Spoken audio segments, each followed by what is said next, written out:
Welcome to millets kitchen. మీకు ఈరోజు మిరపకాయ పులుసు చేసి చూంచాలనుకుంటున్నా. అది అన్నంలోకి చాలా బాగుంటుంది. ఇప్పుడు మనకి ఇది మిరపకాయతోని తింటే చాలా బాగుంటుంది అన్నంలోకి. ఇది చప్పడిపప్పు అండి. చప్పడిపప్పు కలుపుకొని పులుసు పోసుకుంటే చాలా టేస్టీగా ఉంటుంది. మనకి ఇది తెల్లవారు కూడా మంచిగా నిల్వ ఉంటుందండి. ఇది చాలా బాగుంటుంది అన్నంలోకి. మీరు కూడా ట్రై చేయండి, లైక్ చేయండి, షేర్ చేయండి. మీకు ఈరోజు మిరపకాయ పులుసు చూంచాలనుకుంటున్నా. దానికి కావలసిన పదార్థాలు: మిర్చి ఒక అద్దపావు తీసుకున్నా నేను. ఇట్లా చీర్చి పెట్టుకోవాలి. ఇట్లా కాడ ఉంచాలి. ఇట్లా సగంకి చీర్చి ఇట్లా కట్ చేసుకోవాలి అన్నీ. ఇట్లా మనకి ఇవి మీడియం అయినా బాగానే ఉంటాయి, బజ్జీ మిర్చి అయినా బాగానే ఉంటాయి. మీకు కారం కావాలంటే సన్నటి అయినా వేసుకోవచ్చు, దేనితోనైనా వేసుకోవచ్చు, బజ్జీ మిర్చితోనైనా వేసుకోవచ్చు. నేను మీడియం తీసుకున్నా. ఇవి అద్దపావు, కొంచెం చింతపండు నానబెట్టింది, అల్లం వెల్లిపాయ పేస్టు, దొడ్డుప్పు, పల్లీలు వేయించి పేస్ట్ చేసుకుంటా నేను. ఇది వేయించి పేస్ట్ చేయాలి. ఇవి కరివేపాకు, కొంచెం కొత్తిమీర. మిరపకాయ పులుసుకి పల్లీలు వేయించిన ఈ ఒక కప్పడి తీసుకోవాలి. మనం ఈ కప్పడి తీసుకోవాలి. పల్లీలు కొన్ని ఎక్కువనే పడతాయి, దీనికి పులుసు చిక్కగా రావడానికి ఎక్కువ వేసుకోవాలి. పల్లీలు కప్పడి అవుతాయండి వేయించినాయి. ఇప్పుడు మిక్సీ పట్టుకోవాలి.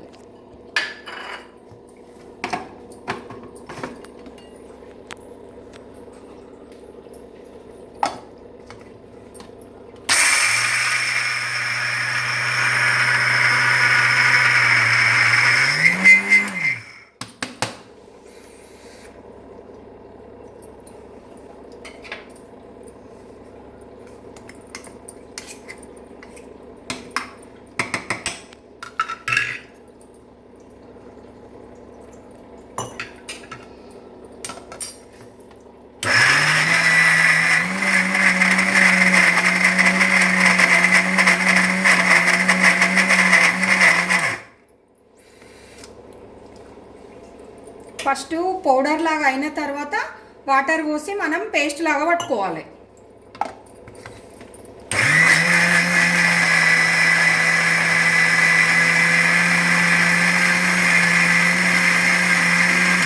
ఎందుకంటే పొడి కాకముందు మీరు వాటర్ పోస్తే పేస్ట్ కాదు, అందుకని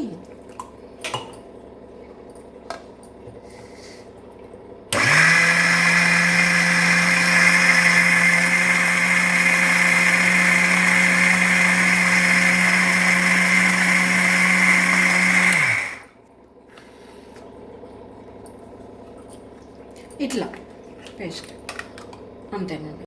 మిరపకాయ పులుసుకి స్టవ్ మీద ఒక కుండ పెట్టిన, ఆయిల్ ఒక టేబుల్ స్పూన్ వేసిన,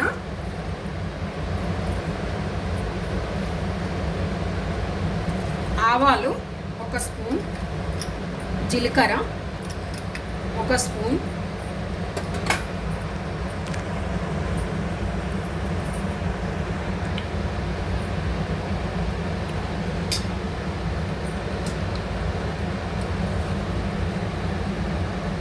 కొంచెం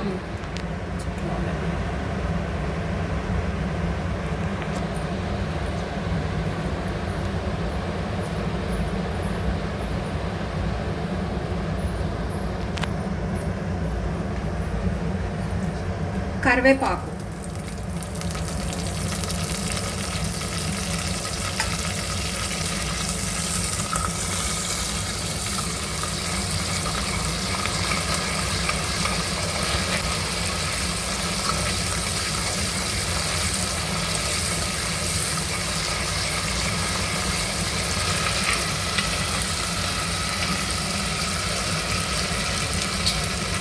ఇవి ఫ్రై అవుతున్నప్పుడు ఇది మనం మిర్చి కడిగేసి పెట్టుకున్నాం కదా, ఇవి కూడా వేసుకోవాలి.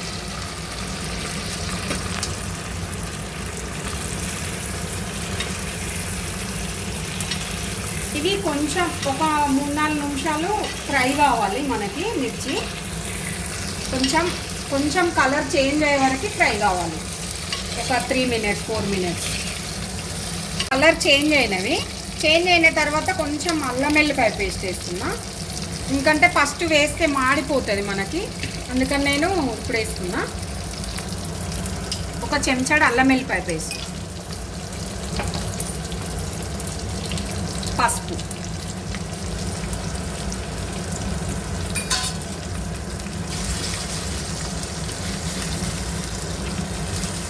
కొంచెం పచ్చివాసన పోయేంతసేపు ఫ్రై కావాలి అల్లం వెల్లిపాయ పేస్ట్.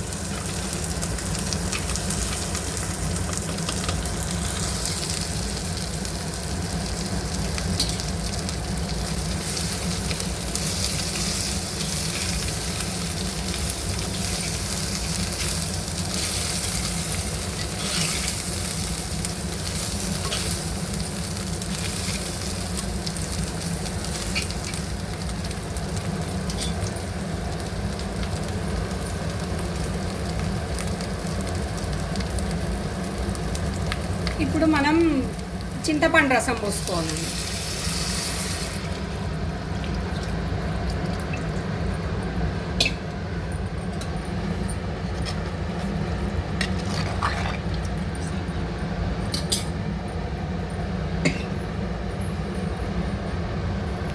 చింతపండు రసం మనం ఇట్లా మీడియం చేసుకోవాలండి. రసము బాగా పల్చగా కాదు, బాగా తిక్కు కాదు.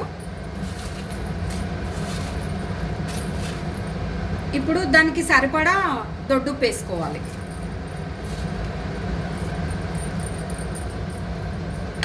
ఇప్పుడు ఇది మనకి కొద్దిసేపు మరగాలండి. ఇది కొద్దిసేపు మరగనివ్వాలి. ఒక 7-8 నిమిషాలు మరగాలండి. ఇది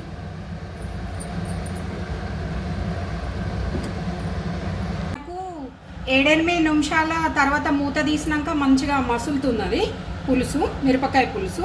అందులో కొంచెం మెంతి పిండి వేస్తున్నా, కొంచెం లైట్గా.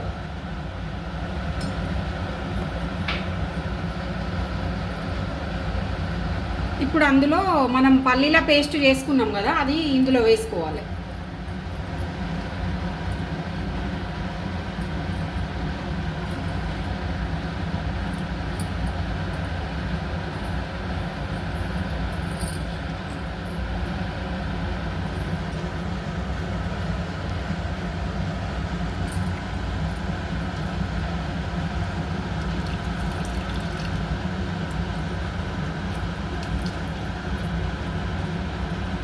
మనకు ఈ పల్లీల పేస్ట్తోనే మంచి టేస్ట్ వస్తుందండి. ఎక్కువ వేసుకోవాలి మనం పల్లి ముద్ద.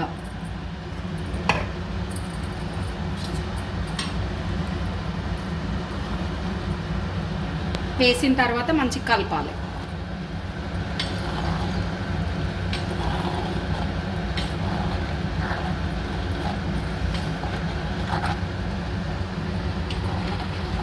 మనం సాల్ట్ గిట్ట పడితే ఇప్పుడు మనకు మరిగిన తర్వాత టేస్ట్ చూసి మీరు వేసుకోవచ్చండి. మళ్ళా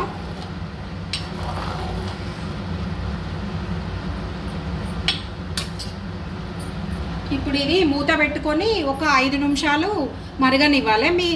మీరు టేస్ట్ కొంచెం చక్కెర కూడా వేసుకోవచ్చండి. నేను వేయలేదు, పులుసు కాబట్టి ఒక స్పూను చక్కెర కూడా వేసుకోవచ్చు. ఇందులో ఒక 5 మినిట్స్ మరగాలి ఇవి. ఇప్పుడు మనకి ఇది పల్లీల పొడి వేసిన తర్వాత 5 మినిట్స్ తర్వాత ఇట్లా మంచిగా చిక్కగా అవుతుందండి పులుసు. ఇప్పుడు మనకు రెడీ అయిపోయింది. కొత్తిమీర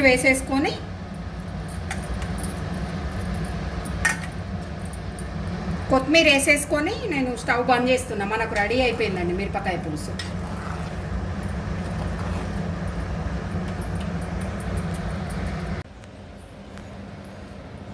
ఇప్పుడు మనకు పల్లీల పులుసు రెడీ అయిపోయింది కదా, మిరపకాయ పులుసు రెడీ అయిపోయింది కదా, ఇట్లా సర్వ్ చేసుకోవాలండి.